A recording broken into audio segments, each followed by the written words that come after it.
feared armed police officers could end up shooting at each other. The officer, known only as James, said that with 2 armed undercover police teams at Stockwell Tube Station, he was worried there could be a gunfight if they ran across each other. Climate change protesters have blockaded part of Manchester Airport. 7 members of a local campaign group handcuffed themselves in a line across the entrance to the departure lounge. The protest lasted for 3 hours, but airport management said it had little impact.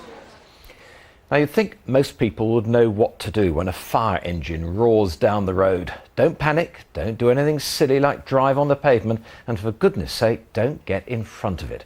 But you'd be surprised what some people do. Here, courtesy of Lancashire Fire Brigade, are some of the strangest. These firefighters are on one of their training runs. Don't cut this roundabout at all, Paul. Stay in your lane. They have to learn how to drive at speed in built-up areas, but also how to react to some unusual behaviour by motorists and pedestrians. For example, watch the reaction of the elderly lady on the left. With a 2-ton truck speeding towards her, she walks straight out in front of it. Even though you can see from the screen the words blues and horn indicate the fire engine was flashing its lights and sounding its siren. It's a similar story at a set of traffic lights. And look out for the silver car on the left being shunted onto the pavement by a lorry. Some drivers like these even jump red lights, thinking they're doing the right thing, but it's against the law, and the courts haven't been sympathetic even in these circumstances. So what's the correct response according to firefighters? We don't expect drivers to jump a red light. It's just something that we don't expect. If somebody does it, we'll obviously take advantage of it. But my advice is really to make as much room as you can, but don't go through a red light. The brigade drivers have got other options to actually take if necessary. And they're hoping by releasing this footage, it'll reduce bizarre behaviour like this. Victoria Gatenby, 5 News. Strange but true. Coming up next on 5 News, caught for the top jockey accused of a race-fixing scam. And a little girl who's already grown old. The remarkable life of Hayley O'Kines.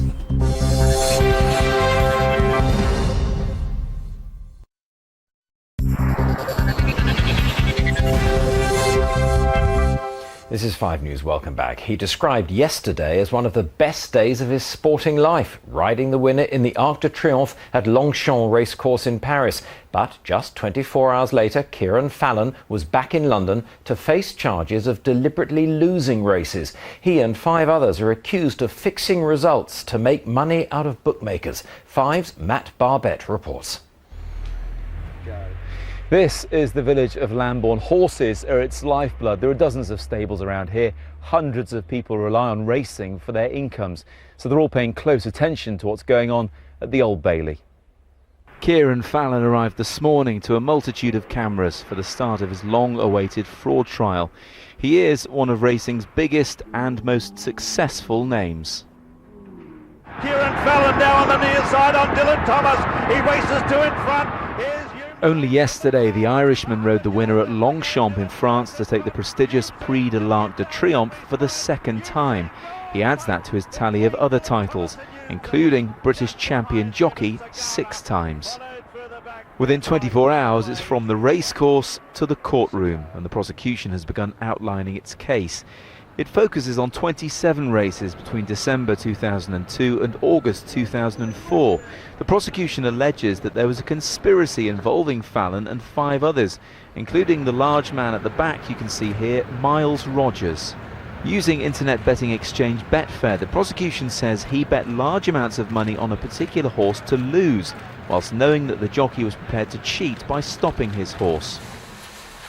Back at the stables in Berkshire, and they're glad their sport is being scrutinised like others have been.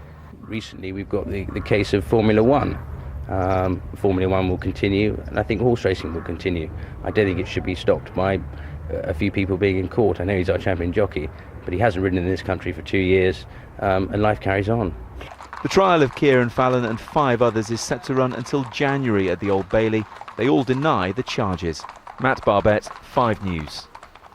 A second inquest has begun into the death of a judge who died in a fire shortly after asking his wife for a divorce. Andrew Chubb, seen here on the left, died when his garden shed caught fire. His wife was questioned as a suspect, but charges were never brought.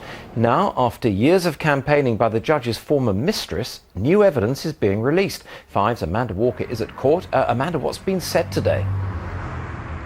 Well, first we heard from two witnesses, neighbours, who were in the garden next door when they heard what they called an earth-shaking explosion. They went next door to assist and said that immediately Mrs. Chubb was suggesting that her husband had committed suicide. One of these neighbours said that Mrs. Chubb had said to her that her husband told her he had two choices after she refused him a divorce, either to leave the country or to kill himself. They said that she was shocked, though not hysterical, and that they were surprised when she was intent on getting the washing off the line in the midst of the aftermath of this explosion. We then heard from two close family friends who said that Mr. Chubb hadn't committed suicide. He wasn't the kind of person that would do that, and Mrs. Chubb hadn't suggested it from the word go. They said that she was crying, she was distraught, and this idea that he wouldn't commit suicide was reiterated by other friends who were called as witnesses in the inquest today, which was fought for and granted by the High Court and fought for by Kerry Sparrow, who was Judge Andrew Chubb's mistress, and she said today she's confident the truth will emerge. Thanks, Amanda. Now, we've been asking for your news for a year. Sometimes what you send us is funny, sometimes sad, but we love it when your stories get results. The latest is Cheryl Oldroyd of Canvey Island in Essex, who told us in August about her campaign to stop a phone mast going up near her home. O2 UK, the mobile phone company, are planning to put a mobile phone mast in that tree. It's residential. There are houses behind me here. There are houses over there. And it's a totally inappropriate area for O2 to be doing this. I just want to say I've done everything I can in my power to stop this mast from going up. Well, the good news is that Cheryl won that battle and O2 have been denied permission to build their mast. Hello 5 News, I'm very pleased to say I've won the phone mast campaign. Last night the council voted unanimously to reject O2's proposal, and I'm very, very pleased about it. Yeah. Well, O2 have told us they're disappointed with the ruling and will appeal against it. Well, if you've got a story, why not make a video and send it to us? Have a look on our website for all the details. Now, she has the body of a 70-year-old and has faced more challenges than most of us do in a lifetime. But Hayley O'Kines is still a young child. Hayley has a disease that causes her to age prematurely, and when we met her last year, her family had little hope for the future. But things have changed. 5's Layla Hayes reports. Hayley O'Kines is just 9 years old, but because she has the premature ageing disease progeria, her body is now equivalent to someone in their 70s. Most children with progeria die before the age of 15. She just deals with it. She deals with it better than we do. I mean, she never says to me, like, "Mummy, when I die," or things like that. So she deals with it better than we do. When we met Hayley last year, she was singing with a choir to raise money for research into progeria. At the time, her family had little hope for the future. Now things are very different. As well as the weekly hydrotherapy sessions Hayley has at her local hospital in Kent, she now makes regular trips to America to try out a new drug treatment that could prolong her life. She's only the 4th child in the world to try the drug. Not only does it stop the effects from happening, but it reverses the already present effects on the cell. And I think that's incredibly exciting. And so, Hayley, when you go on your trips to America and everything in the plane, do you take any toys with you?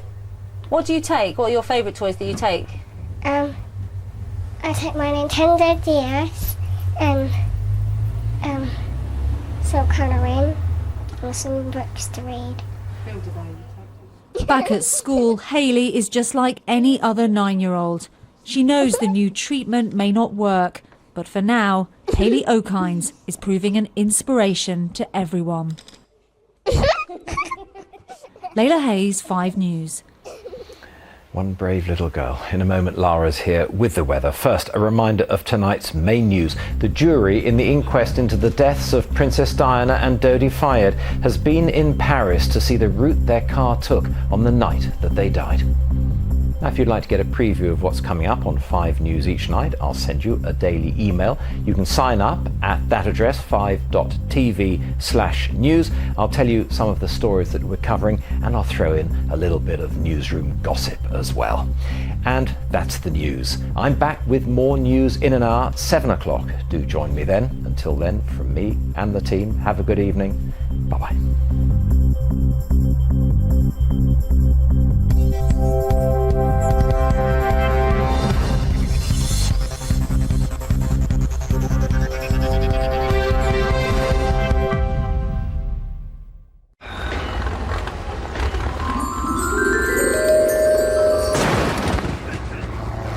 Fit Insurance, getting you through the weather.